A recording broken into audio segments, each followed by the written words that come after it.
বাইরে এই বোনটা কি বলছে টাকার জন্য শ্বশুর শাশুড়ি ভিডিওটা লাস্ট পর্যন্ত দেখুন, দেখলে বুঝতে পারবেন।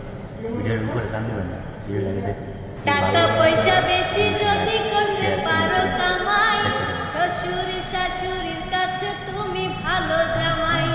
টাকা পয়সা কামাই করে শুধু দিয়ে যায়, শালা শালির কাছে তুমি ভালো দুলাভাই।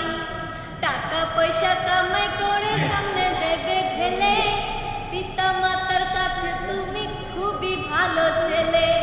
টাকা পয়সা দেবে শুধু গহনাটা দামি, নিজের বউয়ের কাছে তুমি খুবই ভালো স্বামী। টাকা পয়সা দেবে